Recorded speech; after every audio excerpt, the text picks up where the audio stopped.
బాపట్ల జిల్లా వేమూరు నియోజకవర్గం కొల్లూరు మండలం చిల్కమూరు లంక, సుగ్గున లంక, ఈపూర్ లంక, చింతలంక, పెద్దలంక, పెసర్లంక గ్రామాల్లో మాజీ మంత్రి పోలిట్ బ్యూరో సభ్యులు వేమూరు నియోజకవర్గ కూటమి బలపరిచిన అభ్యర్థి శ్రీ నక్క ఆనందబాబు గారి ఎన్నికల ప్రచారం నిర్వహించారు.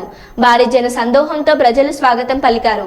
ఈ సందర్భంగా ఆనందబాబు గారు మాట్లాడుతూ, నేను వేమూరు నియోజకవర్గంలో 3 సార్లు పోటీ చేసి 2 సార్లు గెలుపొందాను. ఇప్పుడు 4వ సారి మీ ముందుకు వచ్చాను. నా మీద 3 సార్లు పోటీ చేసిన వ్యక్తి 6 నెలల క్రితం నియోజకవర్గం వదిలి పారిపోయాడు. మీరు గమనించండి, ఎక్కడ నుండో వచ్చిన వ్యక్తిని ఇక్కడ పోటీకి పెట్టరు. నేను ఎప్పటికీ మీ వాడిని, మీ మధ్య ఉండే వ్యక్తిని. అంత బాగుంటే 5వ సారి కూడా వేమూరు నియోజకవర్గం నుండి పోటీ చేస్తాను.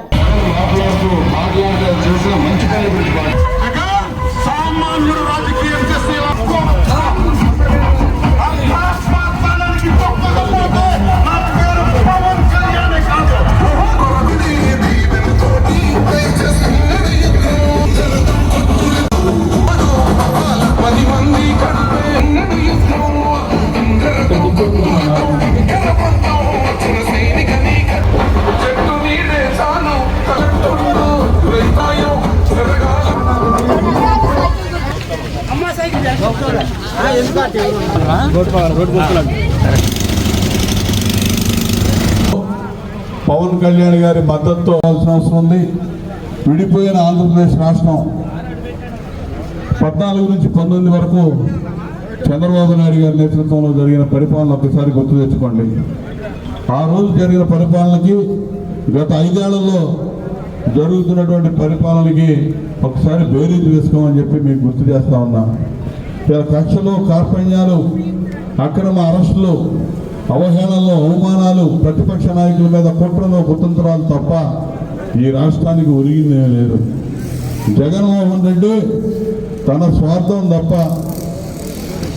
ప్రజల యొక్క బాగోగులు ఏ రోజు ఆలోచించలేదు. ప్రతిరోజు దినదిన గణంలాగా ఆ రోజుకి ఆయన గడిస్తే చాలు, ప్రజల్ని ఎడం చేత్తో ఇచ్చి కుడి చేత్తో లాగేసే పరిస్థితి, రూపాయి ఇచ్చి 10 రూపాయలు లాగుతున్నటువంటి పరిస్థితి. నిత్యావసర వస్తువుల ధరలు ఆకాశాన్ని ఏ విధంగా అంటున్నాయో మీరు చూశారు. పెట్రోల్, డీజిల్ ధరలు చూశారు. మద్యపాన నిషేధం చేసి మళ్ళా ఓట్లు అడుగుతానని చెప్పి పెద్ద మనిషి మద్యం వ్యాపారం చేసి కోట్లు దండుకొని ఆ లక్షల కోట్లు సంపాదించిన సంపాదనతో మళ్ళా ఎన్నికల్లో గెలవాలని చెప్పి కుయుక్తులు బనుతా ఉన్నాడు. జగన్మోహన్ రెడ్డికి అధికారం అనేది అవసరం, అతని కోసం అవసరం, రాష్ట్రం కోసం కాదు, ప్రజల అభివృద్ధి కోసం కాదు, సంక్షేమం కోసం కాదు.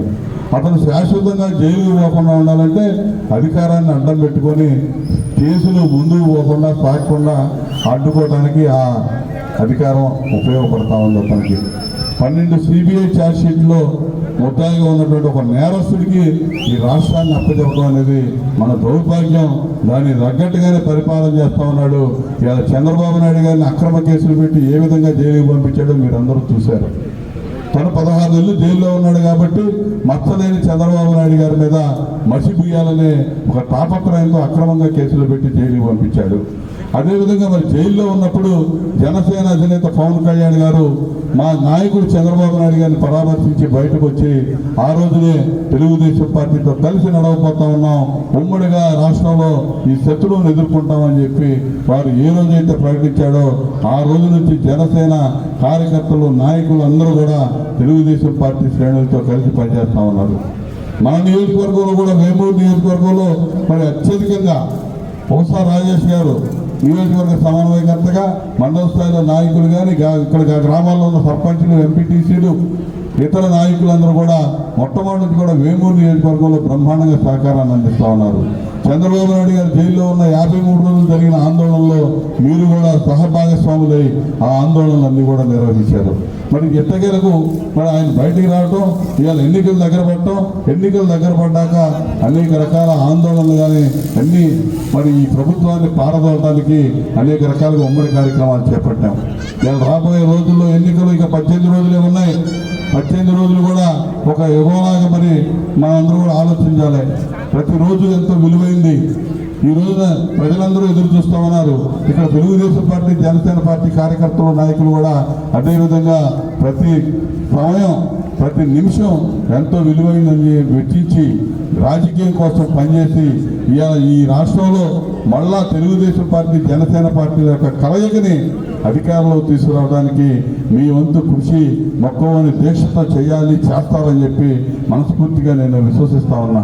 ఎందుకంటే సుగ్గలంక గ్రామం మరి నాకు ఎంతో చిరపరిచిపోయింది. 2014లో కూడా జనసేన పార్టీ అధినేత పవన్ కళ్యాణ్ గారు తెలుగుదేశం పార్టీకి మద్దతు ఇచ్చాడు.